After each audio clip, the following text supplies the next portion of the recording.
ਇਤਿਹਾਸਕ ਗੁਰਦੁਆਰਾ ਖੂਹ ਭਾਈ ਮਾਨ ਸਾਹਿਬ ਨੂੰ ਜਾਂਦੀ ਮੁੱਖ ਮਾਰਗੀ ਸੜਕ ਪਿਛਲੇ ਕਈ ਸਾਲਾਂ ਤੋਂ ਵਿਕਾਸ ਤੋਂ ਵਾਂਝੀ ਹੈ। ਲੋਕਾਂ ਨਾਲ ਗੱਲਬਾਤ ਕਰਨ 'ਤੇ ਉਹਨਾਂ ਨੇ ਦੱਸਿਆ ਕਿ ਇਸ ਇਤਿਹਾਸਕ ਗੁਰਦੁਆਰੇ ਵੱਡੇ ਵੱਡੇ ਸਿਆਸੀ ਆਗੂ ਮੱਥਾ ਟੇਕਣ ਆਉਂਦੇ ਹਨ ਅਤੇ ਐਲਾਨ ਵੀ ਕਰਦੇ ਹਨ ਕਿ ਇਸ ਗੁਰਦੁਆਰੇ ਨਾਲ ਜੁੜੀ ਸੜਕ ਦਾ ਨਿਰਮਾਣ ਜਲਦ ਕਰ ਦਿੱਤਾ ਜਾਵੇਗਾ। ਪਰ ਗੁਰੂ ਘਰ ਆ ਕੇ ਝੂਠ ਬੋਲ ਕੇ ਇਹਨਾਂ ਲੋਕਾਂ ਨੂੰ ਇਹ ਸੜਕ ਬਣਾਉਣ ਦਾ ਸਿਰਫ ਭਰੋਸਾ ਹੀ ਦਿੱਤਾ ਜਾਂਦਾ ਹੈ ਅਤੇ ਸੜਕ ਦਾ ਵਿਕਾਸ ਝੂਠੇ ਭਰੋਸੇ ਕਾਰਨ ਕਈਆਂ ਸਾਲਾਂ ਤੋਂ ਨਹੀਂ ਹੋ ਸਕਿਆ। ਰਾਜਨੀਤਿਕ ਨੇਤਾ ਗੱਡੀ ਦੇ ਵਿੱਚੋਂ ਉਤਰੇ ਬਿਨਾਂ ਹੀ ਲੋਕਾਂ ਦੀਆਂ ਸਮੱਸਿਆਵਾਂ ਨੂੰ ਜਾਣੇ ਬਿਨਾਂ ਦੂਰੋਂ ਹੀ ਹੱਥ ਹਿਲਾ ਕੇ ਚਲੇ ਜਾਂਦੇ ਹਨ। ਇਸ ਇਲਾਕੇ ਦੇ ਲੋਕਾਂ ਦਾ ਕਹਿਣਾ ਹੈ ਕਿ ਇਸ ਇਤਿਹਾਸਕ ਗੁਰਦੁਆਰੇ ਨੂੰ ਜਾਂਦੀ ਸੜਕ ਦਾ ਨਿਰਮਾਣ ਜਲਦ ਤੋਂ ਜਲਦ ਕਰਵਾਇਆ ਜਾਵੇ।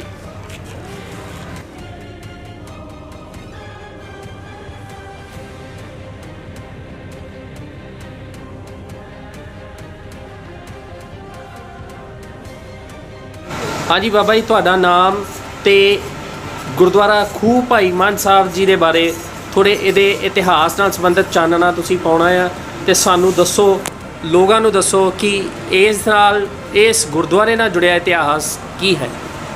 ਮੈਂ ਜੀ ਭਾਈ ਗੁਰਦੀਪ ਸਿੰਘ ਸੰਜੇ ਗਾਂਧੀ ਕਲੋਨੀ ਬਾਬਾ ਜੀਵਨ ਸਿੰਘ ਗੁਰਦੁਆਰੇ ਤੋਂ ਇੱਥੇ ਅੱਗੇ ਵੀ ਹਾਜ਼ਰੀ ਲਾ ਕੇ ਜਾਂਦੇ ਹਾਂ। ਭਾਈ ਮਾਨ ਜੀ ਦਾ ਗੁਰਦੁਆਰਾ ਗੁਰੂ ਅਰਜਨ ਦੇਵ ਜੀ ਦੇ ਟਾਈਮ 'ਤੇ ਭਾਈ ਮਾਨ ਜੀ ਆਏ ਆ ਅਤੇ ਇਹਨਾਂ ਨੇ ਬਾਲਣ ਦੀ ਸੇਵਾ ਕੀਤੀ ਆ। ਖੂਹ ਦੇ ਵਿੱਚ ਵੀ ਡਿੱਗ ਪਏ ਸੀ। ਗੁਰੂ ਅਰਜਨ ਦੇਵ ਜੀ ਮਹਾਰਾਜ ਆਖਣ ਲੱਗੇ ਵੀ ਭਈ ਆ ਜਾਓ ਸਿੰਘਾਂ ਨੂੰ, ਮੇਰੇ ਵਰਗੇ ਨੂੰ ਆਖਿਆ ਵੀ ਆਓ, ਭੱਜ ਕੇ ਭਾਈ ਮਾਨ ਜੀ ਡਿੱਗ ਪਏ ਆ ਅਤੇ ਰੱਸਾ ਲੈ ਕੇ ਉੱਧਰ ਨੂੰ ਤੁਰ ਪਏ, ਮਗਰੇ ਸਿੰਘ ਚੱਲ ਪਏ ਅਤੇ ਉਹਨਾਂ ਨੇ ਅੱਗੋਂ ਕੀ ਫਰਮਾਇਆ, ਆਖਣ ਲੱਗੇ ਵੀ ਸਾਡੀ ਪੰਡ ਪਹਿਲੋਂ ਕੱਢੋ। ਭਾਈ ਮਾਨ ਜੀ ਆਖਣਗੇ ਸਾਡੀ ਪੰਡ ਪਹਿਲੋਂ ਕੱਢੋ, ਫਿਰ ਸਾਨੂੰ ਕੱਢਿਓ। ਅਤੇ ਧੰਨ ਧੰਨ ਗੁਰੂ ਅਰਜਨ ਦੇਵ ਜੀ ਮਹਾਰਾਜ ਸ਼ਹੀਦਾਂ ਦੇ ਸਰਤਾਜ। ਪਰ ਅਸੀਂ ਵੀ ਜਦੋਂ ਦੇ ਆਉਂਦੇ ਹਾਂ ਇੱਥੇ ਗੁਰਦੁਆਰੇ ਪ੍ਰਚਾਰ ਕਰਦੇ ਹਾਂ ਢਾਡੀ ਕਿਸੇ ਸਮੇਤ, ਆਹ ਰਸਤਾ ਜਿਹੜਾ ਵਾ, ਸੜਕ ਜਿਹੜੀ ਆ, ਬੜੇ ਚਿਰ ਤੋਂ ਜਦੋਂ ਦਾ ਗੁਰਦੁਆਰਾ ਬਣਿਆ ਅਜੇ ਤੱਕ ਇਹ ਸੜਕ ਨਹੀਂ ਬਣ ਸਕੀ। ਬਾਬਾ ਜੀ, ਅਨੇਕਾਂ ਸਰਕਾਰਾਂ ਹੁਣ ਤੱਕ ਜਿਹੜੀਆਂ ਆ ਉਹ ਆ ਵੀ ਚੁੱਕੀਆਂ ਨੇ, ਜਾ ਵੀ ਚੁੱਕੀਆਂ ਨੇ, ਪਰ ਇਤਿਹਾਸਕ ਗੁਰਦੁਆਰੇ ਦੇ ਨਾਲ ਜੁੜੀ ਜਿਹੜੀ ਸੜਕ ਹੈ ਹਜੇ ਤੱਕ ਉਹਦਾ ਵਿਕਾਸ ਨਹੀਂ ਹੋ ਪਾਇਆ। ਇਹਨਾਂ ਸਰਕਾਰਾਂ ਤੱਕ ਤੁਸੀਂ ਕੀ ਸੁਨੇਹਾ ਪਹੁੰਚਾਉਣਾ ਚਾਹੋਗੇ? ਅਸੀਂ ਸੁਨੇਹਾ ਇਹ ਪਹੁੰਚਾਉਣਾ ਚਾਹੁੰਦੇ, ਸੱਚ ਦਾ ਸੁਨੇਹਾ, ਵੀ ਜਦੋਂ ਦਾ ਗੁਰਦੁਆਰਾ ਬਣਿਆ ਸਰਕਾਰਾਂ ਆਈਆਂ ਅਤੇ ਬਦਲਦੀਆਂ ਆਈਆਂ।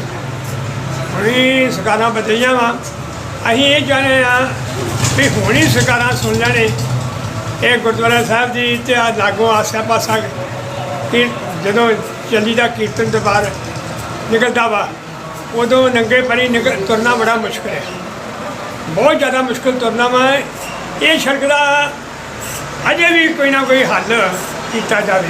ਹਾਂਜੀ ਪਾਪਾ ਜੀ, ਸਰਕਾਰਾਂ ਤੱਕ ਅੱਜ ਜੇ ਮੈਂ ਬਾਜ਼ਾਰ ਦੀ ਹਾਲਤ ਤੁਹਾਨੂੰ ਦਿਖਾਵਾਂ, ਬਾਜ਼ਾਰ ਜਿਹੜਾ ਟੋਟਲੀ ਰੋੜਿਆਂ ਨਾਲ ਭਰਿਆ ਅਤੇ ਸਾਹਮਣੇ ਇਤਿਹਾਸਕ ਗੁਰਦੁਆਰਾ ਸਾਹਿਬ ਖੂਹ ਭਾਈ ਮਾਨ ਸਾਹਿਬ ਆ ਅਤੇ ਹਜੇ ਤੱਕ ਇਸ ਸੜਕ ਦਾ ਵਿਕਾਸ ਪਿਛਲੀਆਂ ਕਈਆਂ ਦਹਾਕਿਆਂ ਤੋਂ, ਕਈਆਂ ਸਾਲਾਂ ਤੋਂ ਹਜੇ ਤੱਕ ਨਹੀਂ ਹੋ ਪਾਇਆ। ਅਤੇ ਪਾਪਾ ਜੀ ਕੀ ਕਹਿਣਾ ਚਾਹੋਗੇ ਕਿ ਸਰਕਾਰ ਤੱਕ ਤੁਸੀਂ ਕੀ ਸੁਨੇਹਾ ਪਹੁੰਚਾਉਣਾ ਚਾਹੋਗੇ? ਮੈਂ ਭਾਈ ਗੁਰਦੀਪ ਸਿੰਘ ਬਾਬਾ ਜੀਵਨ ਸਿੰਘ ਗੁਰਦੁਆਰੇ ਤੋਂ ਚੱਲ ਕੇ ਹੀ ਆਉਣੇ ਇੱਥੇ ਵਿਚਾਰ ਕੇ ਹਾਂ ਅਤੇ ਬੇਨਤੀ ਕਰਦੇ ਹਾਂ ਹੁਣ ਦੀ ਸਰਕਾਰ ਨੂੰ ਵੀ ਕਿ ਆਹ ਸੜਕ ਜਿਹੜੀ ਆ ਸੱਜੇ ਹੱਥ ਨੂੰ, ਇਹ ਸਾਰੀ ਸੜਕ ਜਿਹੜੀ ਆ ਇਹ ਵੀ ਖਰਾਬ ਆ। ਇਹ 97 ਦੇ ਪਿੰਡ ਵਿੱਚ ਚੱਲੀ ਹੈ ਅਤੇ ਇਹ ਵੀ ਖਰਾਬ ਆ। ਇਹ ਕਾਫੀ ਸਮੇਂ ਤੋਂ ਜਦੋਂ ਦਾ ਗੁਰਦੁਆਰਾ ਬਣਿਆ ਹੈ ਉਦੋਂ ਦੀ ਅੱਜ ਤੱਕ ਸਰਕਾਰ ਕਿਸੇ ਨੇ ਵੀ ਨਹੀਂ ਬਣਾਈ ਚੱਜ ਨਾਲ।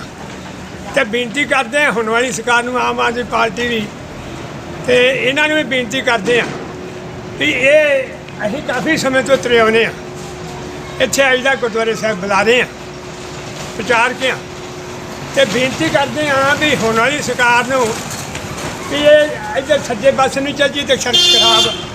ਨਗਰ ਕੀਰਤਨ ਜਦੋਂ ਨਿਕਲਦਾ ਵਾ ਨੰਗੇ ਪੈਰੀਂ ਸੰਗਤ ਤੁਰਦੀ ਆ ਅਤੇ ਨੰਗੇ ਪੈਰੀਂ ਤੁਰਨਾ ਬੜਾ ਮੁਸ਼ਕਿਲ ਹੁੰਦਾ। 97 ਨੂੰ ਨਿਕਲ ਜਾਈਏ ਇੱਧਰ ਨੂੰ ਨਿਕਲ ਜਾਈਏ ਤੇ ਇੱਧਰ ਵੀ ਸੜਕ ਖਰਾਬ ਆਉਂਦੀ ਹੈ। ਅੱਜ ਤੱਕ ਇਹਦਾ ਕੋਈ ਵਿਕਾਸ ਨਹੀਂ ਹੋਇਆ।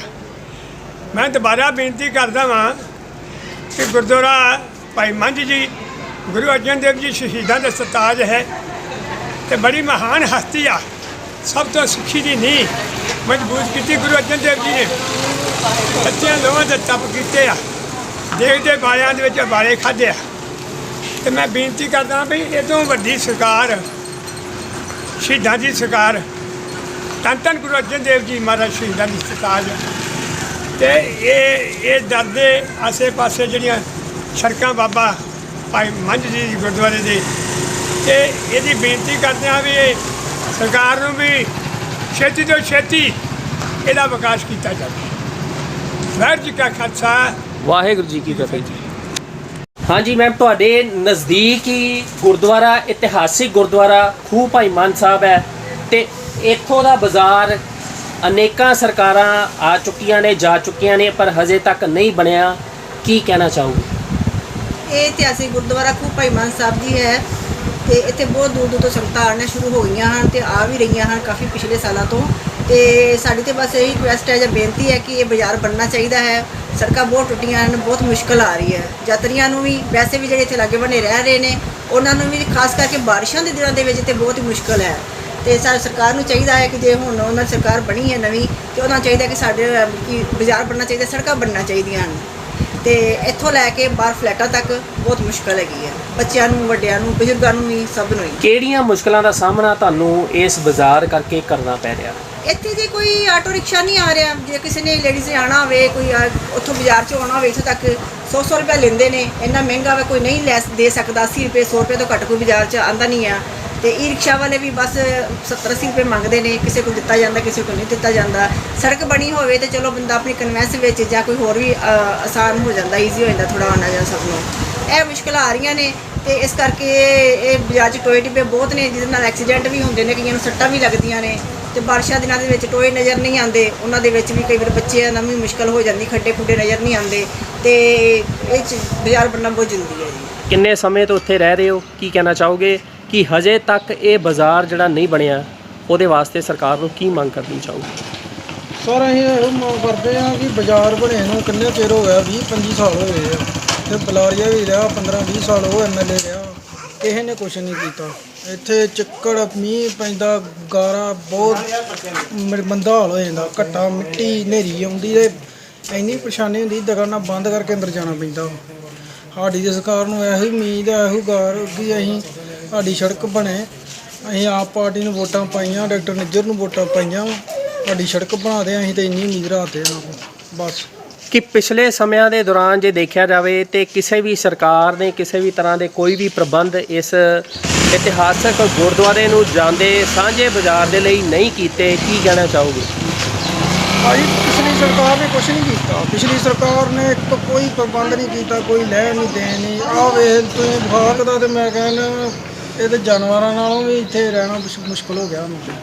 ਇਹ ਜਾਨਵਰ ਹੀ ਚੰਗੇ ਰਹਿੰਦੇ। ਪਿੰਡ ਵੇਖ ਲਓ ਤੁਸੀਂ, ਪਿੰਡ ਚੰਗੇ ਭਲੇ ਬਣੇ ਆ। ਪਿੰਡਾਂ ਨਾਲੋਂ ਇਹ ਸ਼ਹਿਰ ਆ, ਸ਼ਹਿਰ ਵੇਖ ਲਓ ਤੁਸੀਂ ਕਿੰਨਾ ਮਾੜਾ ਵਾ। ਪਿੰਡ ਹਜੇ ਫਿਰ ਵੀ ਸਾਡੇ ਰਿਸ਼ਤੇਦਾਰ ਰਹਿੰਦੇ ਆ। ਪਿੰਡ ਵਾਲੇ ਕਹਿੰਦੇ ਬਹੁਤ ਵਧੀਆ, ਪਿੰਡ ਬਹੁਤ ਵਧੀਆ ਬਣੇ, ਉੱਥੇ ਫੈਸਿਲਿਟੀ ਬਹੁਤ ਹੋ ਗਈ ਆ। ਇੱਥੇ ਉੱਦਾਂ ਦਾ ਉੱਦਾਂ ਹੀ ਹੁਣ ਦੀ ਜਿਹੜੀ ਮੌਜੂਦਾ ਸਰਕਾਰ ਬਣੀ ਆ, ਆਮ ਆਦਮੀ ਪਾਰਟੀ ਦੀ ਸਰਕਾਰ ਬਣੀ ਆ, ਲੋਕਾਂ ਨੇ ਉਹਨਾਂ ਨੂੰ ਵੋਟਾਂ ਦੇ ਕੇ ਚੁਣਿਆ। ਕੀ ਉਮੀਦ ਲਗਾਉਂਦੇ ਹੋ ਕਿ ਇਹ ਬਾਜ਼ਾਰ ਜਿਹੜਾ ਆ ਕਦੋਂ ਤੱਕ ਬਣ ਜਾਏ? ਅਸੀਂ ਤਾਂ ਉਮੀਦ ਬੜੀ ਲਾਈ ਆ ਕਿ ਇਹ ਬਾਜ਼ਾਰ ਸਾਨੂੰ ਬਣਾ ਦਿਓ। ਹੁਣ ਤੇ ਅਸੀਂ ਸਰਕਾਰ ਨੂੰ ਇਹੋ ਗੁਹਾਰ ਲਾਉਂਦੇ ਆ ਕਿ ਸਾਡੀ ਸਰਕਾਰ ਆਈ ਆ, ਆਮ ਪਾਰਟੀ ਸਰਕਾਰ ਆਈ ਆ, ਆਮ ਆਦਮੀ ਦੀ ਪਾਰਟੀ ਦੀ ਸਰਕਾਰ ਆਈ ਆ ਕਿ ਸਾਡੀ ਸੜਕ ਬਣਾ ਦਿਓ। ਅਸੀਂ ਤਾਂ ਇੰਨੀ ਰਿਕੁਐਸਟ ਕਰਦੇ ਹਾਂ ਬਸ। ਬਾਕੀ ਡਾਕਟਰ ਨਿੱਜਰ ਨੂੰ ਇੱਕ ਵਾਰੀ ਭਾਈ ਨਾਲ ਮੇਲੇ 'ਤੇ ਆਏ ਅਤੇ ਮੇਲਾ ਸੀ, ਉੱਥੇ ਵੀ ਆਏ, ਉਹਨਾਂ ਨੇ ਅਨਾਊਂਸਮੈਂਟ ਕੀਤਾ ਸੀ ਕਿ ਅਸੀਂ ਸੜਕ ਬਣਾਵਾਂਗੇ ਤੁਹਾਡੀ। ਅਤੇ ਹੁਣ ਵੇਖੋ ਵੀ ਅਨਾਊਂਸਮੈਂਟ 'ਤੇ ਬਹੁਤ ਕਰ ਜਾਂਦੇ ਆ, ਕਹਿ ਵੀ ਜਾਂਦੇ ਆ, ਪਰ ਇੱਥੇ ਕੋਈ ਨਹੀਂ ਬਣਦਾ। Thank you.